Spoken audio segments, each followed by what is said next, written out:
যুক্ত হচ্ছেন সহকর্মী রাজীব হাসান, আর সদরঘাট লঞ্চঘাট থেকে যুক্ত হচ্ছেন সহকর্মী সানি মৃধা। শুরুতেই যাচ্ছি সায়দাবাদে রাজীবের কাছে। রাজীব, এই মুহূর্তে বাসে যাত্রী চাপ কেমন দেখছেন, আর অতিরিক্ত ভাড়া নেওয়ার অভিযোগ পেয়েছেন কিনা আমাদেরকে জানাবেন।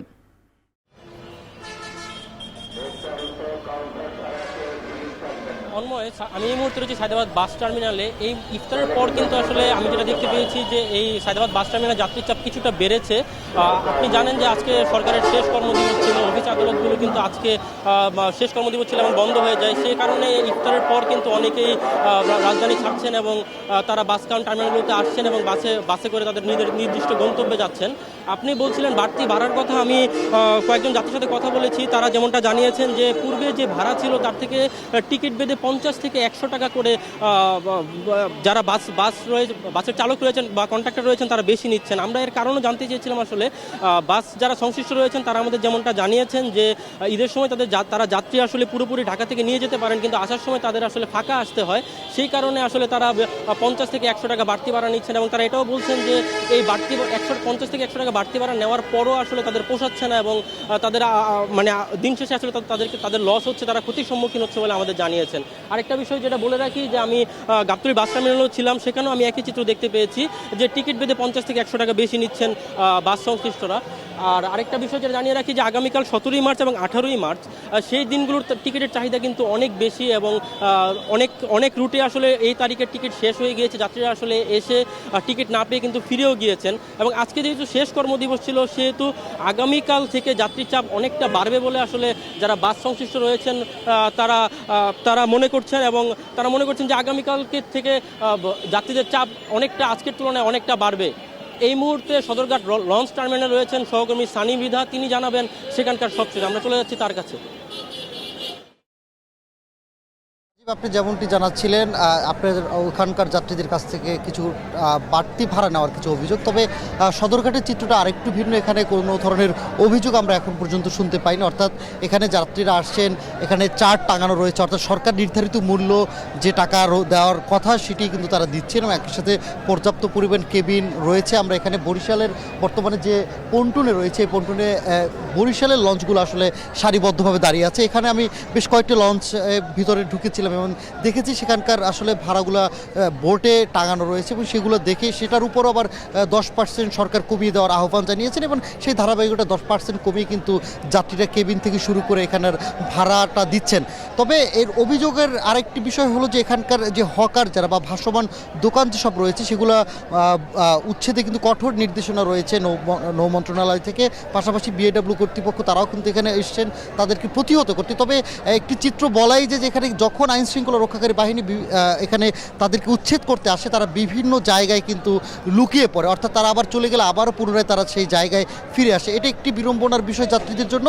এর বাইরে কিন্তু যে স্বাভাবিক যে ভিড় থাকে এটার থেকে আজকে সেই ভিড়টা একটু বেশি এবং আগামী কয়েকদিন এই ভিড়টা থাকতে পারে বলে লঞ্চ কর্তৃপক্ষ বা বিআইডব্লিউটিএ কর্তৃপক্ষ আমাদেরকে জানিয়েছে। তবে যাত্রীদের এই যাত্রা নির্বিঘ্ন করতে সবার রাজধানীর বিভিন্ন স্থান থেকে সকলকে যেন সদরঘাটে না আসতে হয় এর কারণে কিন্তু দুইটি আরও আলাদা নৌঘাট তৈরি করা হয়েছে, প্রস্তুত রাখা হয়েছে। অর্থাৎ আগামীকাল থেকেই কিন্তু বসিলা ও কাঞ্চন ব্রিজ সংলগ্ন থেকে কিন্তু দুটি করে লঞ্চ ছাড়া হবে। সেখান থেকে কিন্তু ভোলার উদ্দেশ্যে যাত্রীরা রওনা করতে পারবেন এবং একই সাথে কিন্তু শিমুলিয়া থেকেও কিন্তু বরিশালের বিভিন্ন স্থানে যেতে পারবেন। এবার মোট 38টি রুটে আসলে নৌ চলাচল করবে ঈদকে ঘিরে এবং এই 38টি রুটে মোট 170টির মতো লঞ্চ চলাচল করবে এবং একই সাথে যাত্রীদের নিরাপত্তা দেওয়ার ক্ষেত্রে কিন্তু নৌ পুলিশের পক্ষ থেকে ঈদের আগ পর্যন্ত 192 জন পুলিশ নিয়োজিত করা হয়েছে। পাশাপাশি মোবাইল কোর্ট তো পরিচালনা হবে বলেও জানা যাচ্ছে, সেক্ষেত্রে কিন্তু আরও 2 জন ম্যাজিস্ট্রেট নিয়োগ দেওয়া হয়েছে। তো এই ছিল আসলে সদরঘাট থেকে আমার কাছে ঈদযাত্রার সবশেষ খবর। ঈদযাত্রার খবর জানাতে রাজধানীর সায়দাবাদ থেকে যুক্ত ছিলেন সহকর্মী রাজীব হোসেন এবং সদরঘাট লঞ্চ টার্মিনাল থেকে যুক্ত ছিলেন সানি মৃধা। নারীর টানে বাড়ি ফেরা মানুষের চাপ বাড়তে থাকায় ঢাকা চট্টগ্রাম মহাসড়কে চাপ বেড়েছে যানবাহনের। থেমে থেমে সৃষ্টি হচ্ছে যানজট। সেই যানজট স্থায়ী না হলেও ভোগান্তি রয়েছে। এ বিষয়ে বিস্তারিত জানাতে কুমিল্লা থেকে যুক্ত হচ্ছেন সহকর্মী মাসুদ আলম। মাসুদ, মহাসড়কের পরিস্থিতি কেমন দেখছেন আমাদেরকে জানাবেন।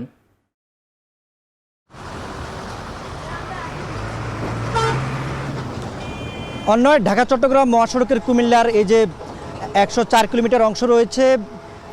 পুরো অংশ না হলেও দাউদকান্দি থেকে কুমিল্লার যে ক্যান্টনমেন্ট এবং আমতলী এলাকা রয়েছে সে অংশে যানবাহনের চাপ বেড়েছে। একই সঙ্গে আমরা দেখেছি বিভিন্ন বাজারগুলোর যে অংশ বিশেষ রয়েছে সেগুলোতে গাড়ির চাপ রয়েছে। ধীরগতির সঙ্গে আমরা দেখেছি বিভিন্ন অংশে থেমে থেমে যানজট তৈরি হয়েছে এবং সেখানে মানুষের ভোগান্তি রয়েছে। আমরা যেখানে রয়েছি ক্যান্টনমেন্ট আমতলী এলাকায়, এখানে সড়কের একটু সংস্কার কাজ চলছিল, তবে সেটি এখন বন্ধ রয়েছে। তবে এখানে স্বাভাবিকভাবে যানবাহন যাতায়াত না করার কারণে আমরা দেখেছি সারাদিনেই থেমে থেমে যানবাহন ধীরগতিতে ছিল, যানজটও হয়েছিল। তবে এখন যানজটের মাত্রা বেড়েছে। আমরা ঢাকা থেকে চট্টগ্রামমুখী এবং চট্টগ্রাম থেকে ঢাকামুখী দু লেনে আমরা দেখেছি সমান তালে কিন্তু চাপ বেড়েছে।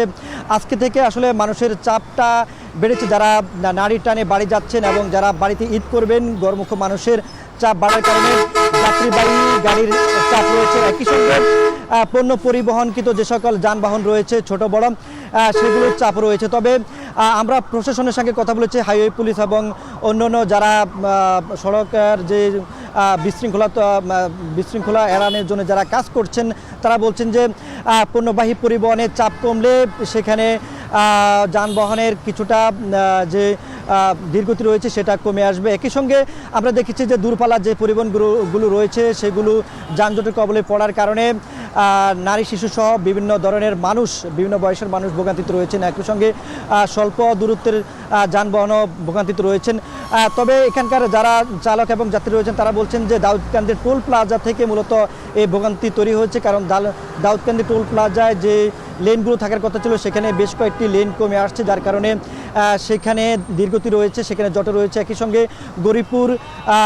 গরিবপুর নিমসার বাজার এবং চান্দিনা সহ বেশ কিছু জায়গায় যানজট হয়েছে। তবে আগামীকাল থেকে সেটা আরও বাড়তে পারে বলে আশঙ্কা করা যাচ্ছে। তবে এখানে হাইওয়ে পুলিশের সাথে স্কাউট থেকে শুরু করে নানান সদস্য কাজ করছেন যানজট এবং দুর্ঘটনা এড়াতে। তো এ ছিল অন্যায় খুলনা থেকে সবশেষ।